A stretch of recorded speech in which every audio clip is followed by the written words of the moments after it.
Everyone, welcome back. तो हम psycho lover का नेक्स्ट पार्ट स्टार्ट करते हैं।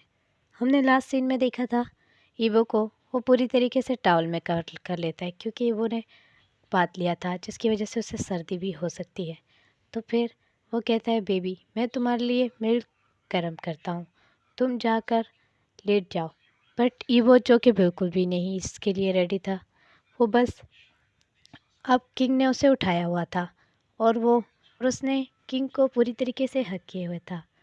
फिर अब किंग ने मिल्क को पूरी तरीके से गर्म कर दिया था और वो ईवो को एक स्लाइड पे बिठाते हुए उस मिल्क को पोर करता है ग्लास के अंदर। और फिर ईवो को वो पहले उठाकर बेड पर सुला देता है और उसके बाद वो मिल्क के अंदर हल्दी डालता है ताकि ईवो की बॉडी का पेन कम हो जाए और उसे फीवर भी हो चुका है। तो फिर ईवो को वो मिल्क देता है और कहता है बेबी तुम ये पी लो। बट ईवो जो रोता हुआ मुंह बनाता है और कहता है मुझे मिल्क बिल्कुल भी नहीं पसंद। तो फिर किंग उसे कहता है तुम्हें मिल्क नहीं पसंद बट तुम्हें पीना होगा क्योंकि तुम्हारी बॉडी में बहुत पेन है और तुम मेरी बात बिल्कुल भी नहीं इग्नोर करोगे, ओके। ईवो जो कि क्यूट फेस बनाकर कहता है अगर मैं इग्नोर करूँ तो। फिर किंग कुछ भी नहीं कहता और ईवो को अपने हाथों से मिल्क पिलाने लगता है। ईवो जो किंग के कहने पर वो मिल्क पूरी तरीके से पी जाता है और ईवो अब किंग को कहता है मेरी मॉम मुझे स्टोरी सुनाकर ही सुलाती है, अगर आप मुझे स्टोरी नहीं सुनाओगे तो मुझे नींद नहीं आएगी। किंग जिसे तो स्टोरी का नाम निशान भी नहीं आता था, उसे तो स्टोरी का बिल्कुल भी नहीं पता था, वो बस सारा वक्त लोगों को अपने मारने में ही देता था। तो फिर ईवो कहता है मुझे नींद नहीं आ रही, मुझे स्टोरी सुने बगैर नींद नहीं आती। फिर किंग एक गहरी सांस लेता है और फ़ोन में सर्च करने लगता है कि बेबीज़ को स्टोरी कैसे सुनाई जाती है। फिर किंग को बहुत ही मुश्किल से कुछ आइडियाज़ मिलने के बाद किंग उसे स्टोरी सुनाने स्टार्ट करता है। किंग के जो वर्ड्स थे वो बहुत ही ज़्यादा कोल्ड थे, उसको स्टोरी सुनने में बिल्कुल भी नींद नहीं आ रही थी। वो कहता है मुझे मुझे स्टोरी सुननी है परियों की या मुझे स्टोरी सुननी है टिंगल बेल की। किंग कहता है मुझे नहीं पता ये टिंगल बेल क्या होता है। फिर वो कहता है वो क्या आपको कुछ भी नहीं पता? अगर आप मुझे संभाल ही नहीं सकते थे तो आप मुझे यहाँ लाए क्यों? ऐसे कह के वो रोने लगता है। फिर किंग एक गहरी सांस लेता है और फिर वो सर्च करता है टिंगल बेल की स्टोरी और वो ईवो को सुनाना स्टार्ट करता है।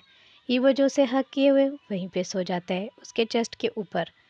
ईवो का साइज़ बहुत ही स्मॉल था, वो तो पूरी तरीके से अपना सर रख के सो जाता है। अब किंग जब ईवो को सोते हुए देखता है वो एक गहरी सांस लेता है और कहता है थैंक गॉड ये लिटिल बेबी सो गया। ईवो की आंखों से अब भी टीयर्स गिर रहे थे। तो फिर किंग उसके टीयर्स साफ करते हुए जब उसके फेस पे टच करता है उससे बहुत ही तेज़ फीवर हो चुका था। फिर किंग सोचता है सच में इट इज़ डिसअपॉइंटेड, कैसे इतना तेज़ फीवर हो गया। आई डोंट नो ये आगे कैसे सरवाइव कर पाएगा। तो फिर किंग अब भी डॉक्टर यानली को कॉल करता है। वो डॉक्टर यानली से कहता है तुम यहाँ आओ, मुझे तुमसे कुछ काम है। डॉक्टर यानली कहती है इस वक्त? किंग कहता है मुझे ना सुनने की आदत बिल्कुल भी नहीं, पर मैं अपने ड्राइवर को भेज रहा हूँ। डॉक्टर यानली इससे पहले कुछ कहे किंग अपना फ़ोन काट देता है और उसके लिए तो वो लिटिल बेबी ही बहुत ज़्यादा इम्पोर्टेंट था, वो उसे बिल्कुल भी इग्नोर नहीं कर सकता था उसके फीवर को।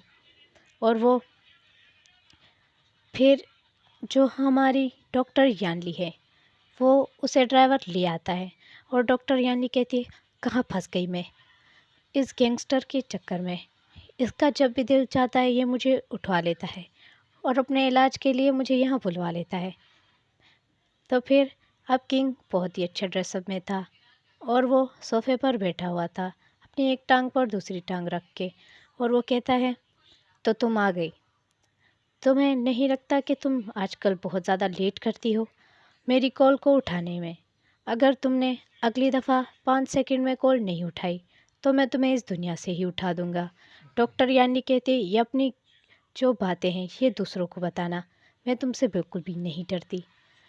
फिर जो किंग होता है वो एक गहरी सांस लेता है और कहता है, जाकर उस कमरे में देखो, उसमें एक लिटिल बेबी है, उसे बहुत तेज़ फीवर है।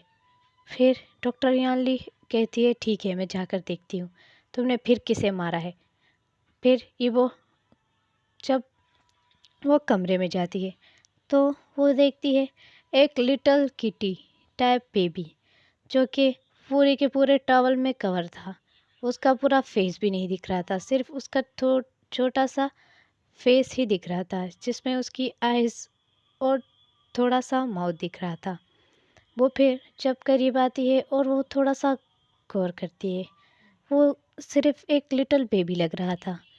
अब यानी डॉक्टर जब उसका फेस गौर से देखती है तो उसे फिर याद आता है, ये क्या, ये तो ईबो है। वो ऐसे दिल में सोचने लगती है। फिर वो किंग की तरफ आंखें देखती है और कहती है, ईबो ये यहाँ क्या कर रहा है। और फिर डॉक्टर यहाँ लिए तो ईबो की डेली रूटीन की डॉक्टर थी। वो हमेशा उसकी मॉम जो है ईबो को डॉक्टर यानली के पास ही ले जाती थी, क्योंकि वो उसकी फैमिली डॉक्टर है। और वो ईबो को देखकर ईबो के फेस पे हाथ लगाती है। किंग उसका हाथ पकड़ते हुए कहता है, तुम्हें इसे छूने की ज़रूरत तो बिल्कुल भी नहीं, जितना काम कहाँ है उतना करो, इसका इलाज करने का कहाँ है। फिर वो कहती है, तुम्हें नहीं पता ये एक छोटा बेबी है और तुम इसे यहाँ किस लिए लाए। किंग कहता है, मुझे किसी की बकवास सुनने में कोई इंटरेस्ट नहीं और ना मैं किसी के जवाब दे हूँ, जो कहाँ है वो करो। डॉक्टर यानली कहती है, अगर मैं इसके मॉम डैड को कॉल करके बता दूँ ये तुम्हारे पास है, जानते हो वो तुम्हारा क्या करेंगे। किंग कहता है, शायद तुम्हें पता नहीं या तुम भूल रही हो मैं कौन हूँ, और मैं किसी से बिल्कुल भी नहीं डरता। वो कहती है, कम से कम इस लिटिल बेबी पर तो रहम खाओ, वो भी 15 साल का है और तुम इसे कहाँ ले आए हो। वो तो अपनी मॉम डैड के बगैर बिल्कुल भी नहीं रह सकता, मैं इसे अच्छी तरीके से जानती हूँ। ये अपनी मॉम को हक किए बगैर सोता भी नहीं, और तुम इससे यहाँ पर ले आए। ये अकेला रहने का आदी बिल्कुल भी नहीं है। किंग कहता है, मैंने तुम्हें एक बात कह दी कि मुझे तुम्हारी बकवास सुनने में कोई इंटरेस्ट नहीं, बस इसका इलाज करो। फिर डॉक्टर यानी उससे आंखें देखती है और डॉक्टर यानी अब ईवो की तरफ अपना फोकस करती है। वो ईवो के फेस को जब टच करती है उससे बहुत तेज़ फीवर था। तो फिर वो जब फीवर चेक करती है, फीवर बहुत ज़्यादा हाई था और वो कहती है, इसकी बॉडी पूरी तरीके से डैमेज हो चुकी है।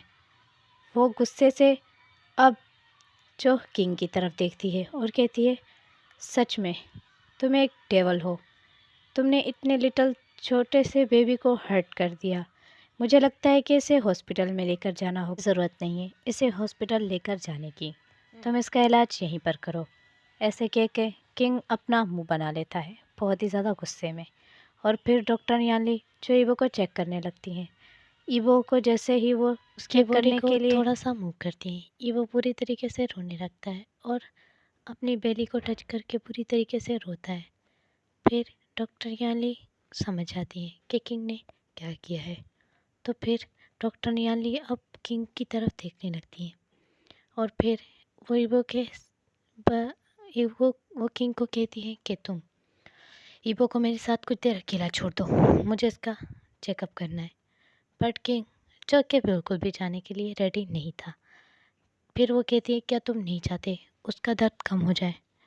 फिर किंग चुपचाप चला जाता है और फिर डॉक्टर याली ईवो को देखती है और वो कहती है, ओ डैम, इसने इसे इतनी बुरी तरीके से डैमेज कर दिया है। इंटीमेट होते समय उसकी पूरी बॉडी डैमेज हो चुकी है। फिर डॉक्टर याली को बहुत ही ज़्यादा गुस्सा आता है किंग पर। वो उस बेबी के लिप्स पर देखती है जहाँ पे बहुत ही ज़्यादा किंग के दांतों के निशान बने हुए थे और ईबो की किसी भी बॉडी पर और निशान नहीं थे। जो बेबी लाइक क्राई कर रहा था, डॉक्टर यानली उसे कहती है, तुम मुझे बताओ कहाँ पेन हो रहा है। तो ईबो अपने फिंगर पॉइंट करते हुए कहता है, यहाँ। यानली अब देखती है ईबो अपनी बेली पर और लोअर बॉडी की तरफ फिंगर पॉइंट कर रहा है। तो यानली को अच्छी तरीके से समझ आ गया था कि किंग ने उसके साथ इंटीमेट हुआ है।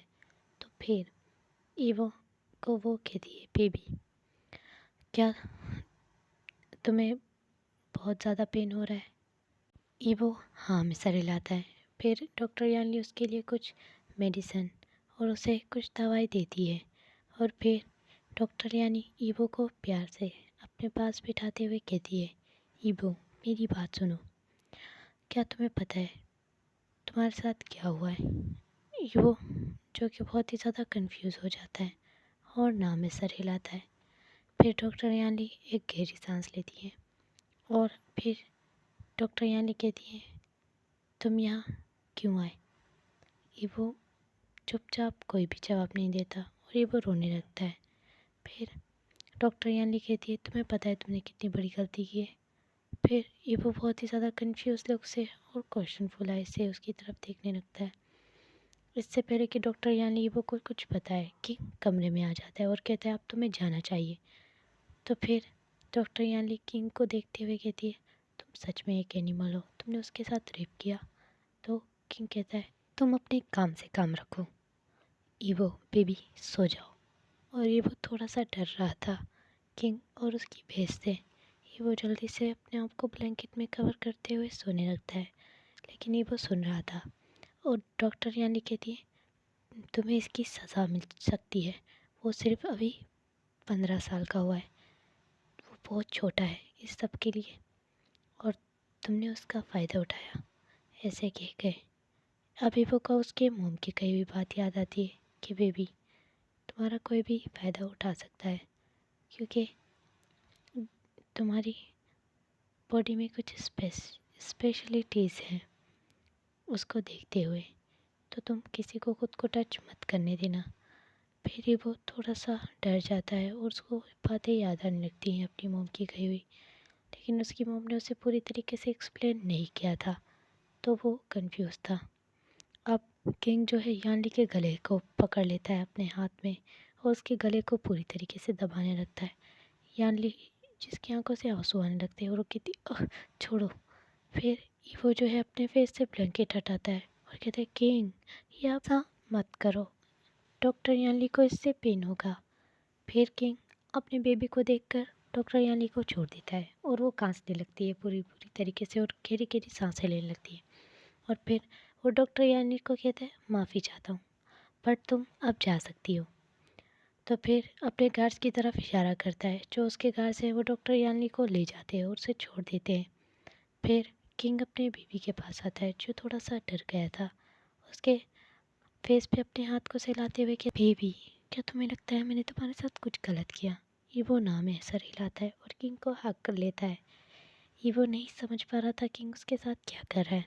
तो फिर ईवो को फोरहेड पे वो किस करता है और वो कहता है, बेबी मैं तुम्हारे लिए क्लॉथ मंगवाए थे, ये लो, ये पहन लो। फिर ईवो को वो क्लॉथ चेंज करने में हेल्प करता है। ईवो जो कहता है कि मुझे बहुत ज़्यादा नींद आई है। फिर वो उसे पेन भी हो रहा था, लेकिन वो बिल्कुल भी शो नहीं कर रहा था अपने किंग को कि उसे पेन हो रहा है। फिर वो किंग को हक करते हुए उसके लिप्स पर अपने लिप्स रब करके सोने की कोशिश करता है, बट किंग को उसके इस रिएक्ट से बहुत ही सेटिस्फाई फील होता है। फिर किंग उसके जो कंधा था उससे शर्ट फिसल रही थी, उस पर एक सॉफ्ट किस करते हुए कहता है, गुड नाइट बेबी। अपनी बेबी की पूरी बॉडी को टाइटली हक कर लेता है और उसके लिप्स पे अपने लिप्स को जोड़ देता है और उसे एक डीप किस करते हुए गुड नाइट विश करता है। ईवो जो स्माइल करता है और उसे हक करके सो जाता है। सो फिर मॉर्निंग का सीन दिखाया जाता है। अब मॉर्निंग हो चुकी थी और ईवो कहता है, किंग और मुझे मॉम के पास जाना है। किंग कहता है, बेबी तुम्हें सोए हुए सिर्फ 1 घंटा हुआ है, तुम्हें भूल गया हमने 4 बजे ही लव मेकिंग करना बंद किया था और डॉक्टर यानी के आने के बाद हम बहुत ही देर से सोए थे। बेबी तुम्हें सोना चाहिए। बट ईवो रोते हुए जिद करने लगता है कि उसे मोम के पास जाना है। सो गाइस हम आगे देखेंगे कि क्या होगा। अगर वीडियो अच्छी लगी हो तो लाइक कमेंट और शेयर कर देना और मेरे चैनल को सब्सक्राइब भी कर देना अगर अभी तक नहीं किया तो। सो गाइस अगर आपने मेरे दूसरे चैनल को भी सब्सक्राइब नहीं किया उसे भी सब्सक्राइब कर देना। और उसमें भी बहुत अच्छे अच्छे फैन फिक्शन है, तो आप उसे भी जाकर सुन लेना। फिर मिलेंगे न्यू वीडियो में, तब तक के लिए बाय बाय। और all of you long lover keep support me like that. Bye bye.